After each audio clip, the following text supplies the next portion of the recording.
บ่ไรเป็นภายนานางลำเอ้ยต้นไอ้นี่สิไม้เขาเป็นเปียไรบ่นอนางเอ้ยบ่าวใส่ลำนี่นะบ่ได้นางเป็นเมียเอ้ยอย่าขอเมื่อเป็นสู้เดนอ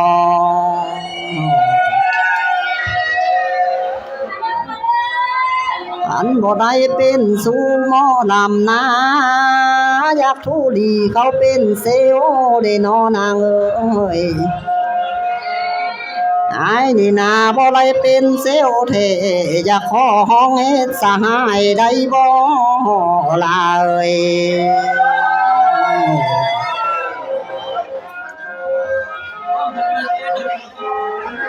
โอ้ยน้อลาเอ้ยน้องโอดก้อยเยือนเสนอนอนเหือนตามไปไผก่อนเนอนางเอ้ยอันเม่นปีไม่นั่นมาฮอดแล้วจังนอนเป็นแม่นแก่นคำเฮาน้อลาเอ้ย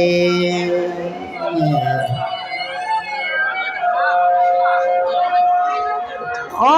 ยน้อลาเอ้ยก็เลี้ยวเห็นส้มหน้าต้นไม้นี่ก็อยากกินยาแห้งดีนางเอ้ยบ่าวใส่ลำนี่นะคันแม่นมาเห็นเต็มเลยอยากกินยาเมยดีนอไอ้นี่นะมาเห็นน้องมือนี่อยากขอยกแม่นไส้ใหญ่นำเด้ลาเอ้ย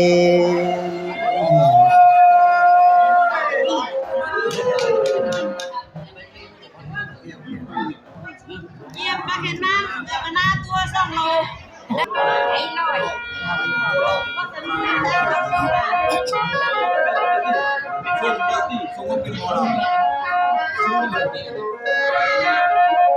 โอ้ยน้องเอ้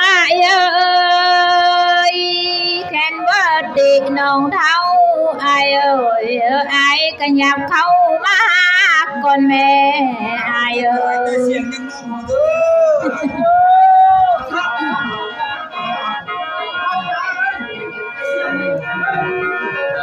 ขันบดีนี่น้องแก่สารการไอ้หยับมาเว้าเบิ่งแม่บดีหมอลำเท่าลำหายหยับเข้ามาลมเบิ่งแม่อายเอ้ย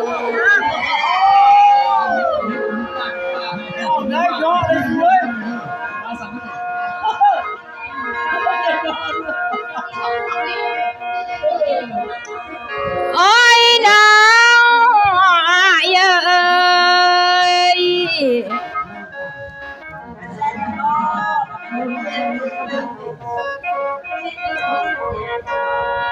แขนบดีแต่บ่เข้าให้ไอ้หันเอาเมื่อเสดินหน้าไอ้แม่ไอ้เอ้ยแค่นบดีนาเขาตั้งนักสาวจานาเมื่อเสือดินแดงไอแม่ไอเอ้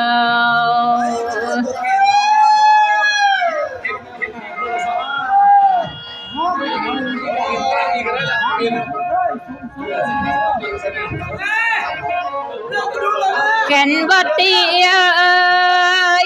อันแม่ไม้แม่ห่างเท่าไอสิมาตันจ้าลมเอาเนื้อไอเอ้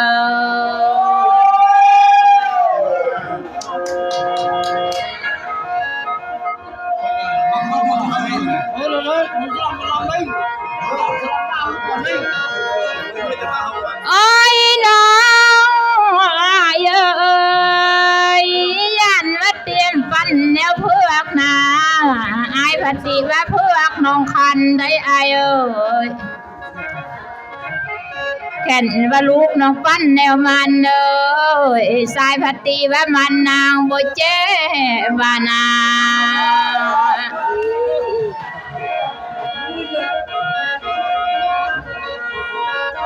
ยานวัตีเอ้ย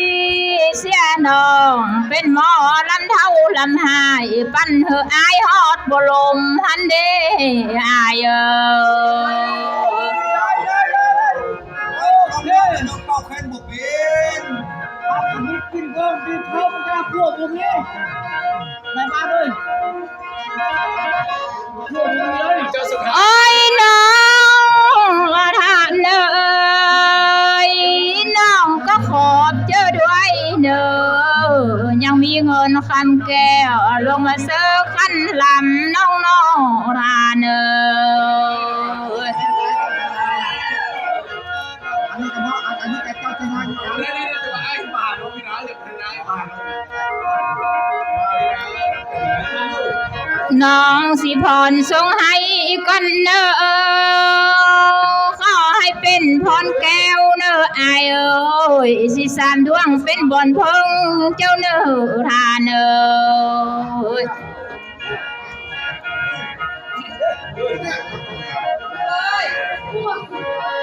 น้องสิยังเอ้ยยกให้เป็นพรแก้วแต่ละอันสนอท่านเจ้าสถาคอยเอ้ยนทานนอ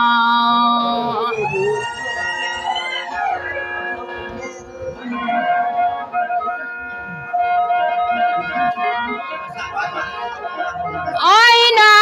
งท่านเอ้ยสาธุเนอ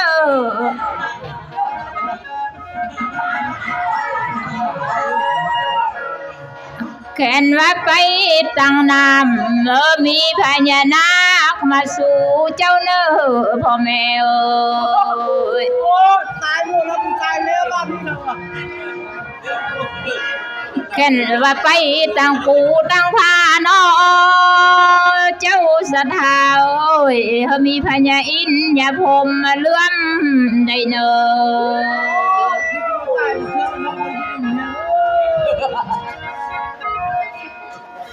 30 องค์น้อง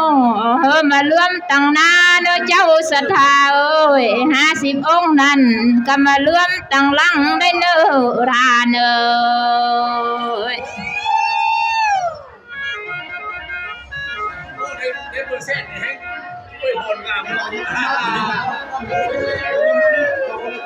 โอ้ยน้องท่านเอ้ยเมื่อยทับบอลขันแล้วท่านเอ้ย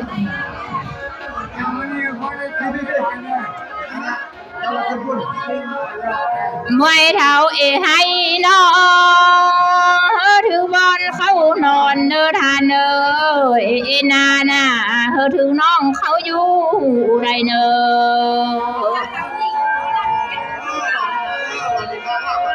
แก่นสุมทันเอ้ยไปกาถืองูเงินหมได้เนอทานเอ้ย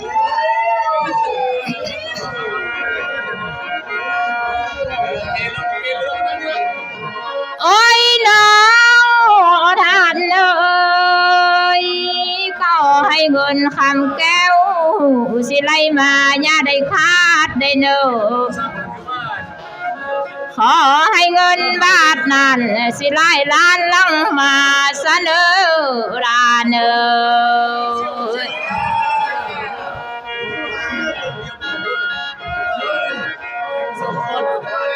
โอ้ยน้องท่านเอ้ยแค่นว่าเปื่อนยักษ์ขาอย่าท้องเนอท่านเอ้ยเปื่อนยักษ์ลองอย่าเฮอทึกเลยเนอเปื่อนเสวานเฮอประตุกเสป้าขาเสนอท่านเอ้ยหันว่าเปื่อนเสยานี่น้องประตุกเสป่าไม้ในเนื้อท่านเอ้ยเปื่อนหวานอมหวานไข่ตุกเสดินนวลเสนอท่านเอ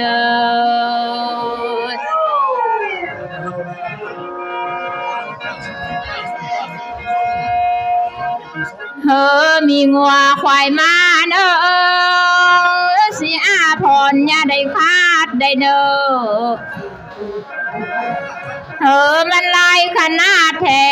สิเงินล้านเอากระเป๋าได้เนอทาน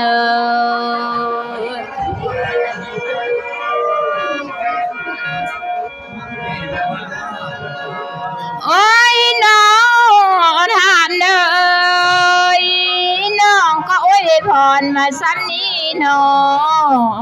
สาวคำนางคำลาจ้าก่อน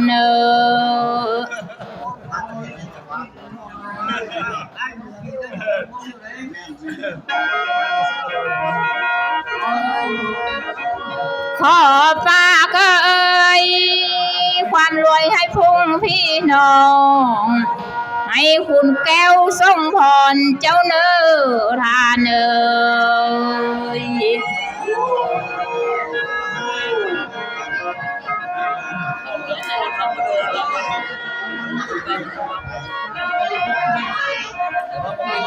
โอ้ยน้องน้องก็เลือเจ้าเดยานไอติน้องเท่า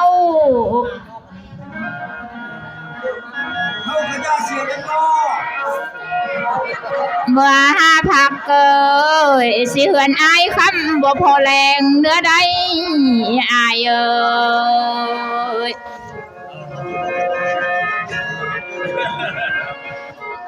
ยันไอตีน้องเท่าบ่เมื่อหักแกงหนาแพงสิเหือนสายบ่พอมองเนื้อแล้ว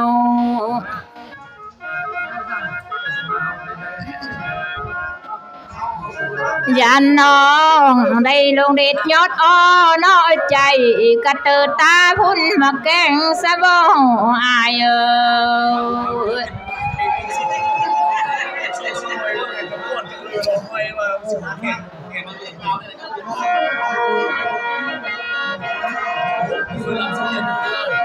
โอ้ยน้อง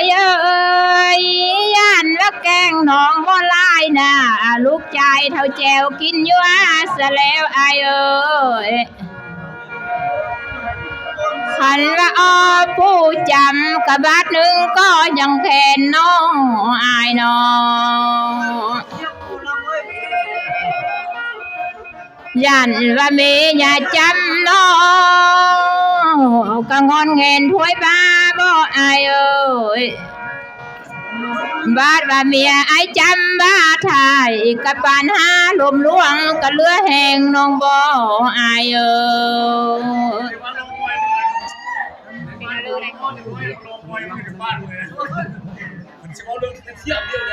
แต่ได้ไปเห็นมันเลยกับเอบุเป้แล้วมันน่าตุ๊กไข่ก็ลำนะจุ๊บ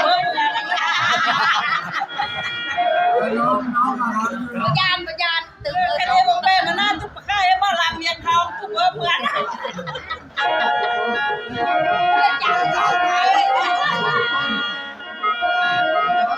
โอเคเดี๋ยวเอาคนเลือดจะเอาพี่ขวัญไว้อยู่เงินนี้โอเคมันได้มาที่นั่งตามกันต่อก็ได้ก็เลิกกันตันขึ้นมาโอ้ยน้องทานน้องก็เลี้ยวเห็นเจ้าศรัทธาเข้ามาป้อนน้อทานเจ้าก็ป้อนเด้อเงินเจ้านี่เทมาบุตรมานำเทมาทำมาพร้อมเจ้า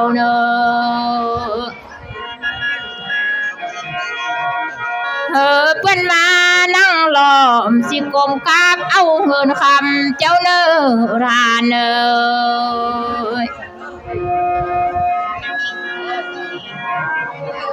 อันเลยบ่ทันนี่น้องทานมีผู้นำมาส่งเจ้า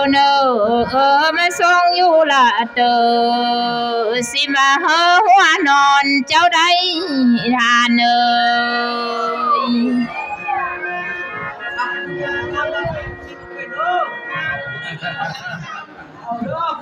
เอาเพี้ยนจะสมวยให้เลย